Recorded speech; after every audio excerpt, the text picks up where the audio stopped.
So are you new to bookbinding or bookmaking? Bookmaking at the beginning can feel really overwhelming. There's so many different instructions and different folds, and especially if you're new to bookbinding, it can be really overwhelming. So today I want to share with you how to create a simple book using one sheet of paper, and we'll walk through all the steps for creating a very simple book. And what's nice about this book is once you learn some of these folds, it will really prepare you for creating more complex books. So if you haven't met yet, my name is Nadine and welcome to Hop Along Studio. So let's get started.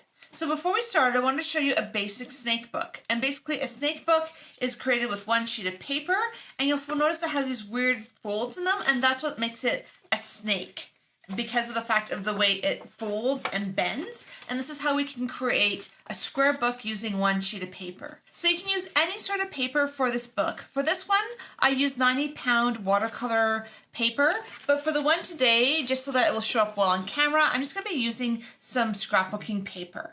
This is a more heavy scrapbooking paper.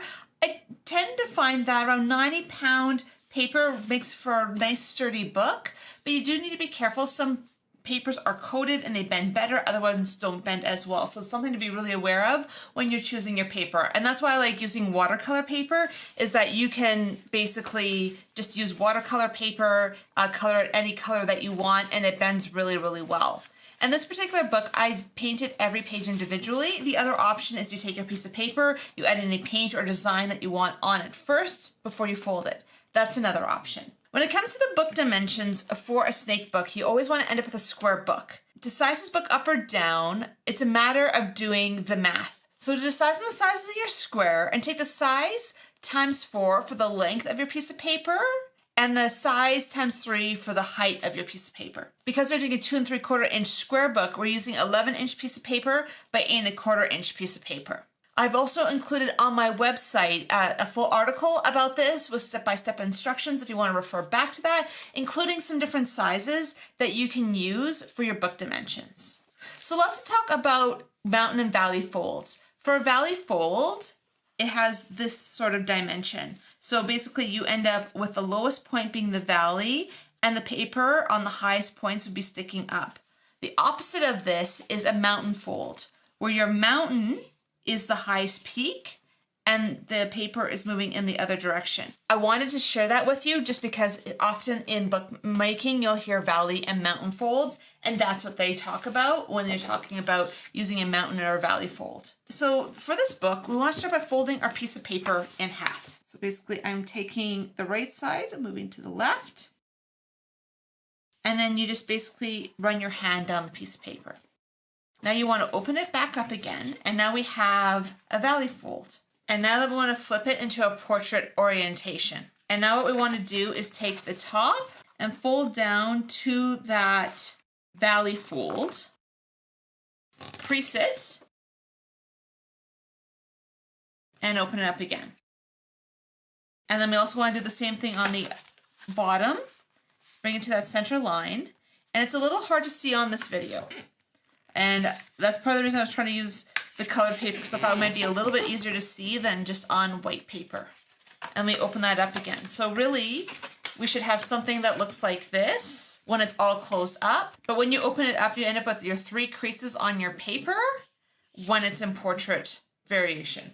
And now we want to go the other way with this. So we want to measure 2 3/4 from the left-hand side and just make a mark with a pencil or something. In this case, I'm using a white watercolor pencil, just because I can see it a little bit easier on this page. We're using 2 3/4 because that is the size that we want for our book.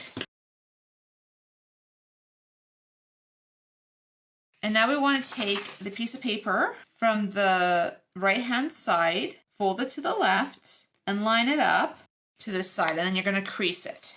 And then what you want to do is just, I'm turning it around, you don't have to turn it around. You want to do another fold to the fold that you've just created, and that's going to give you another 2.75 inch piece. So now what we have is a piece of paper that has 12 squares on it.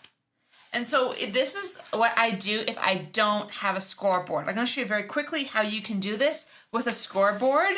So if you have one, it can make this even more simple.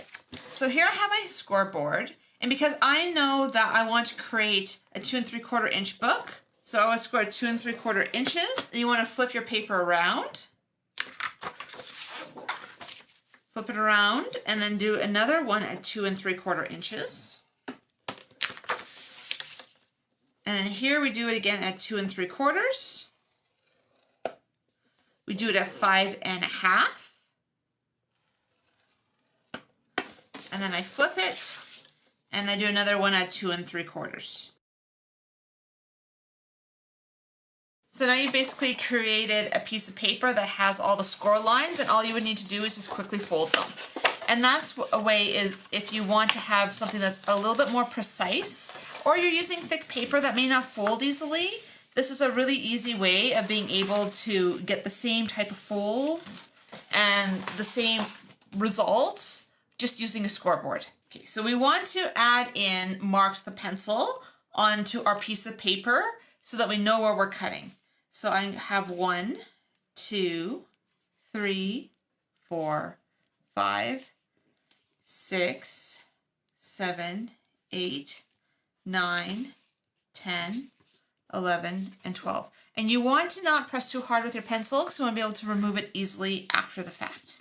I want to add in my first cutting line. So we want to leave the first square intact, but we do want to cut a line between 1 and 8, 2 and 7, and 3 and 6.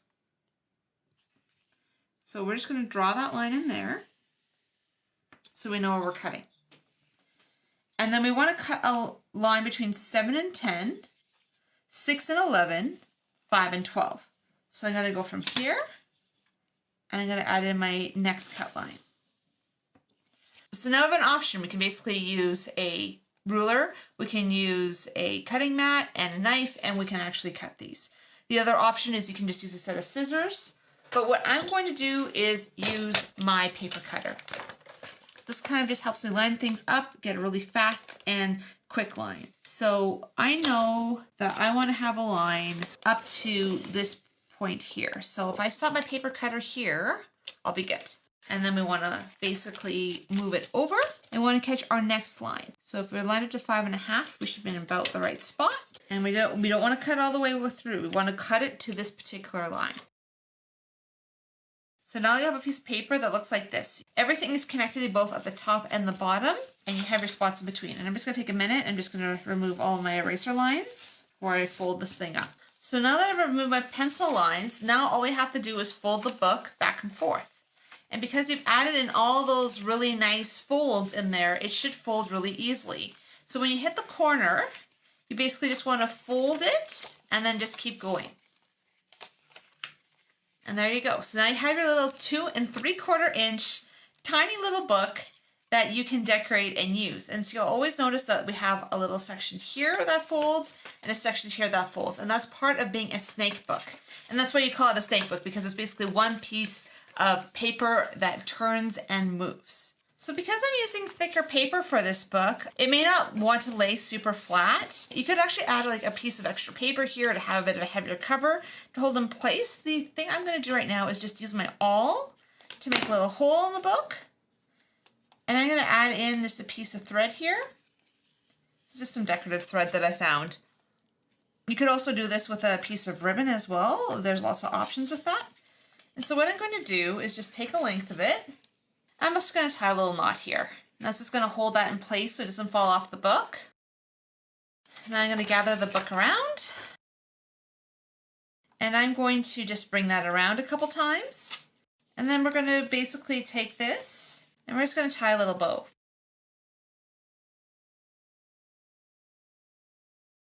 You can decide if you want that little bow in the center. In my case, mine's a little bit wonky and loose, but we'll work on it. There we go. So we can tie a little bow, and then we have this tiny little book that has a nice little clasp, and it basically has a belly band to hold it together. The other option is you could just take a piece of ribbon and have it as a belly band, but I do like actually adhering it to the book like this, because then you can just pull it, remove it. It still stays connected, but now you can add a bunch of different things to this. Like for example, I'm just going to add in a couple really quick little stamp designs just to show you where you can go with this. So just basically taking a set of little florals And I'm just adding them onto my first page here. And like that might be all that I do. And then I'll basically just add in some writing or words. The other option is that you could take a much larger image and you can go over several pages. And the thing is, now that I've added them, there's no reason you can't go in and color and add in a little bit of journaling or add in a quote. There's no end to the different things you can do with this. So with this one, I'm just gonna add a big one there. So if you just wanna color things in, you could color that in. You could have room here for another quote.